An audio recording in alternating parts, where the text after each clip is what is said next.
पुन्हा एकदा पाया पडते, पुन्हा एकदा पदर पसरते, पण जाऊ नका सावलीताई. एक मिनिट हा. हिला जर का जायचं असेल तर जाऊ दे, आणि हा माझा निर्णय आहे. माझ्या निर्णयाच्या आड अजिबात यायचं नाही कोणीच. ठीक आहे, ठीक आहे, जाऊ दे तिला. पण सावलीताईंच्या जाण्याने जर यांच्या जीवाचं काही बरं वाईट झालं ना, तर मी पण स्वतःच काहीतरी करून घेईन. मला मला तुमचा निर्णय नाही.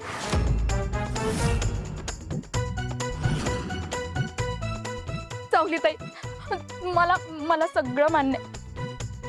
तुम्हाला ह्या घरातला सगळा जुना इतिहास माहितीये.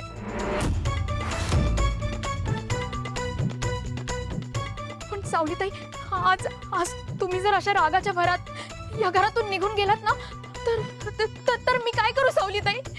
मी काय करू? सावलीताई, हे बघा, सारंग जरी आईंचा मुलगा असेल ना, तरी एक काळ होता ना सावलीताई, की तुमचं ह्यांच्याशी एक जवळचं नातं होतं.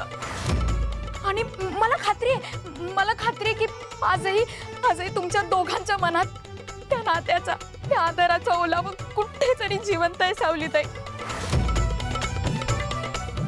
आज म्हणून तर बघा ना, ते फक्त शुद्धीत नसताना सुद्धा तुमचंच नाव घेत होते.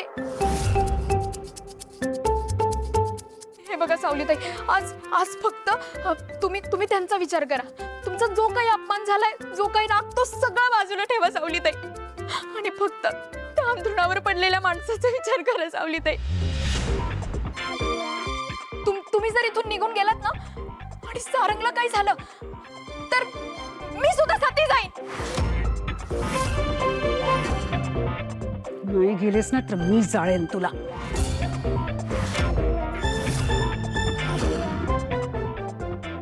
चालेल, माझं काही करा, मला चालेल.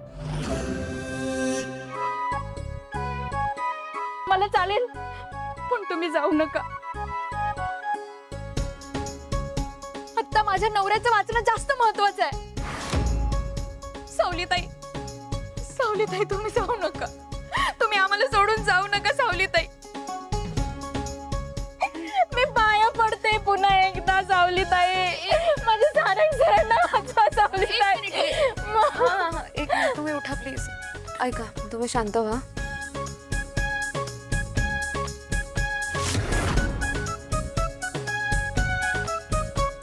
मी नाही जाणार कुठे, इथेच थांबेन.